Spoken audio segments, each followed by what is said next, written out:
तकरीबन 16 करोड़ रुपए आरसीबी के पर्स में है, 5 करोड़ बीसीसीआई देगी, यानी तकरीबन 21 करोड़ के साथ आरसीबी जाएगी मिनी ऑक्शन में। कंसीडरिंग ये एक मिनी ऑक्शन है और आरसीबी का स्क्वाड ऑलरेडी सेटल्ड है, ये बहुत ही तगड़ा अमाउंट है। अगर आरसीबी एक भी प्लेयर नहीं खरीदती ना, ये बहुत इंपॉर्टेंट है, अगर आरसीबी एक भी प्लेयर नहीं खरीदती या फिर 21 करोड़ का सिर्फ एक प्लेयर खरीदती है तगड़ा वाला मैच विनर, फिर भी आरसीबी इतना दम रखती है कि भाई आईपीएल 2026 जीत कर लाए। ठीक है, तो अमाउंट ऐसा है कि भाई जो आप सपने देखते हैं ना एज आरसीबी फैन कि भाई डेविड वार्नर आरसीबी में खेले, क्विंटन डिकॉक फिर से आरसीबी में आ जाए। ठीक है, Quinton de Kock by the way release हो चुके हैं, चांसेस है। ठीक है, तो वैसे सपने ना आपको दिख सकते हैं इस बार। आरसीबी एक प्लेयर भी चाहती है तो भाई 21 करोड़ का खरीद सकती है। यहां पे जो एक मुद्दा है कि भाई लियाम लिविंगस्टोन रिलीज हो चुके हैं, जो मैंने आपको बहुत पहले बताया था कि रिलीज होंगे। 3 प्लेयर सामने आ रहे हैं जिसे आरसीबी अब टारगेट कर सकती है और तीनों सुपरस्टार प्लेयर है। मैं आपको तीनों प्लेयर्स के नाम नहीं बताऊंगा, ये सिर्फ पॉसिबिलिटी वीडियो नहीं है कि भाई ये 3 प्लेयर्स टारगेट कर सकते हैं, नहीं, मैं आपको अंदर की खबर दूंगा। ये चीज बहुत ही पहले से चल रही थी, मैं आपको बता रहा हूं। 2 प्लेयर्स को लेकर मैं अपने थ्रेड्स में ऑलरेडी आपको रिपोर्ट दे चुका था, बहुत पहले, 2 महीने पहले। और भाई तीसरा प्लेयर का नाम इसमें शामिल हो चुका है, उसे लेकर बात करेंगे। 3 प्लेयर्स है जिनके ऊपर आरसीबी नजर जमाए बैठी थी कि भाई ये 3 प्लेयर्स रिलीज हो जाए, फिर हम इनके ऊपर हक जमा लेंगे।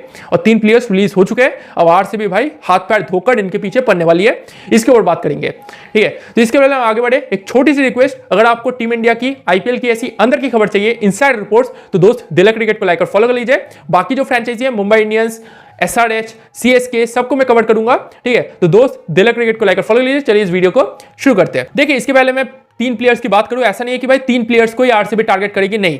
जो यहां पे प्राइमरी ऑप्शन है वो है ऑस्ट्रेलियन ऑलराउंडर्स का। मैं आपको बता चुका हूं, ऑस्ट्रेलियन ऑलराउंडर्स के ऊपर आरसीबी नजर जमाए बैठी है और ऑस्ट्रेलियन ऑलराउंडर्स इस ऑक्शन में हाई प्राइस में जाने वाले।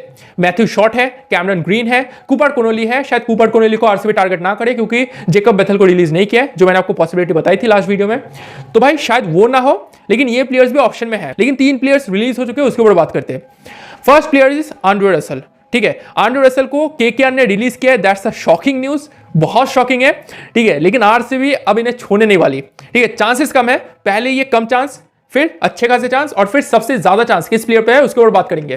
तो आंड्रे रसल पे कम चांसेस है, क्यों मैं आपको बताता हूं। देखो, पहली बात तो नजर जमाए बैठी क्यों गए आरसीबी, बहुत पहले से डिस्कशन चल रही थी कि भाई आंड्रे रसल को हम लोग खरीदेंगे। ये अभी की बात नहीं है, ये बहुत पहले की बात है। आपको पता है आंड्रे रसल ने बहुत बार आरसीबी को फोड़ा है।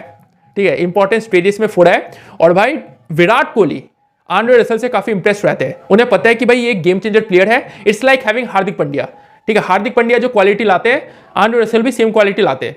ठीक है, तो आरसीबी को ये बात पता है, विराट कोहली को ये बात पता है, मो बोबर्ट को ये बात पता है। बस जो प्रॉब्लम है वो है कि भाई आंड्रे रसल थोड़ी उनकी उम्र हो रही है, प्लस वो थोड़े से ना इंजरी प्रोन प्लेयर है और लास्ट कुछ मैचेस में उनके जो इफेक्टिवनेस है वो थोड़ा सा कम हुआ है। लेकिन भाई आंड्रे रसल पर आरसीबी जरूर नजर जमाए बैठी है, थोड़ा इनके ऊपर प्राइस लगाएगी। अगर आ जाते ठीक है, अगर नहीं आता bye bye. The second player that is on the list is David Miller. अगर मैं आपको अंदर की खबर बताऊं यार, David Miller, I am very sorry यार, डेविड मिलर को लेकर ये 1 हफ्ते पहले की रिपोर्ट है। आई थॉट कि आपके साथ शेयर करूंगा, वो दिमाग से आउट हो गया।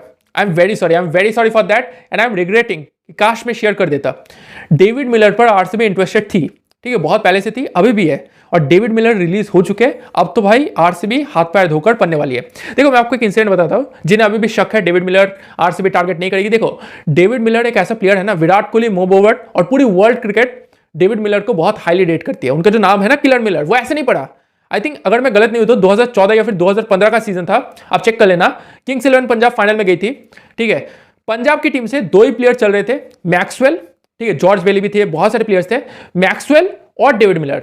जिसमें मिलर नहीं चल रहे थे उसमें मैक्सवेल चल रहे थे, जिसमें मैक्सवेल नहीं चल रहे थे उसमें डेविड मिलर चल रहे थे। और जिस मैच में दोनों चल जाए फिर तो भाई भगवान ही उस टीम को बचा सके। मतलब हालत इस लेवल तक पहुंच गई थी कि स्टेडियम के चारों ओर ना नेट्स लगाए थे ताकि बॉल सिर पे ना लग जाए, ऑडियंस के कान पे, हाथ पे, कहीं पे भी ना लगे, आंख पे ना लग जाए।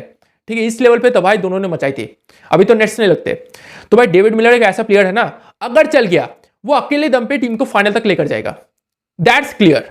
आरसीबी को यह बात पता है, विराट कोहली, मो बोबर्ट, पूरे मैनेजमेंट को यह बात पता है। और डेविड मिलर पर आरसीबी टारगेट करेगी। हो सकते 10 करोड़ तक वो लोग लेकर जाए, 10-12 करोड़ तक, और उसके बाद छोड़ दे। ठीक है, लेकिन ये लोग अच्छा खासा टारगेट जरूर करेंगे डेविड मिलर पर। तीसरा जो प्लेयर है वो है Venkatesh Iyer and I have no doubt 110% RCB Venkatesh Iyer पर जाएगी।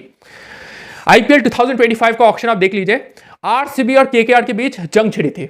ठीक है, आरसीबी लास्ट तक गई थी वेंकटेश अय्यर को खरीदने के लिए, ठीक है, उसके बाद उनका बजट उन्होंने सोचा कि भाई जाने देते, लेकिन उन्होंने सबसे ज्यादा इंटरेस्ट दिखाया था after KKR to get Venkatesh Iyer, ठीक है, और मो बोर्ट ने बहुत ही मतलब हाईली इस प्लेयर को रेट किया है। अगर वेंकटेश अय्यर आते हैं ऑक्शन में, जो कि आएंगे डेफिनेटली, तो आरसीबी भाई पन्ने वाली है पीछे।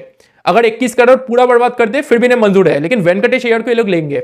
इंडियन प्लेयर है, फ्लेक्सिबिलिटी है, ठीक है, इंडियन प्लेयर है तो भाई खिला सकते हो, ठीक है, टीम में फ्लेक्सिबिलिटी है, कभी भी खेल सकता है। प्लस वेंकटेश अय्यर एक रेयर उनके साथ फैक्टर है, थोड़ा सा मतलब लीडरशिप का भी वो रोल लाते हैं। तो यार बहुत सारा फैक्टर है वेंकटेश अय्यर के पीछे, और ये चीज आरसीबी कहीं ना कहीं जानती है, इसी कारण से उन्होंने भाई तगड़ा बिड किया था इनके ऊपर लास्ट सीजन में, और इस सीजन में शायद केकेआर फिर से ले ले अगर कम रेट में मिले, लेकिन आरसीबी तो भाई घुसने वाली है, 15 करोड़ तक खिंच सकती है, 20 करोड़ तक भी खिंच सकती है। आरसीबी की स्क्वाड सेटल है। इसके अलावा मैं आपको एक चीज बताना भूल गया, ये जो ऑलराउंडर्स को आरसीबी टारगेट कर रही है, पहली बात तो भाई आरसीबी एक डिस्ट्रक्टिव ओवरसीज प्लेयर को देख रही है।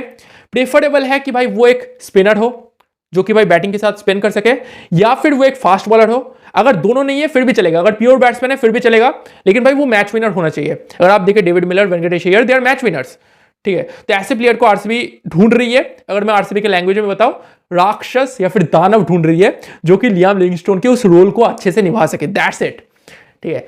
तो आंड्रू रसेल कम चांसेस है, डेविड मिलर अच्छे खासे चांसेस, और वेंकटेश अय्यर 110%। आरसीबी तो भाई जाने वाली है इनके पीछे। So that's what I wanted to share. आपको क्या लगता है आरसीबी किसे टारगेट करना चाहिए आरसीबी को, मुझे कमेंट्स में बताएगा। और अगर आपको टीम इंडिया की आईपीएल की ऐसी अंदर की खबर, इनसाइड रिपोर्ट चाहिए, तो दोस्त दिल्ली क्रिकेट को लाइक और फॉलो कर लीजिए। आपसे मुलाकात होगी नेक्स्ट वीडियो में।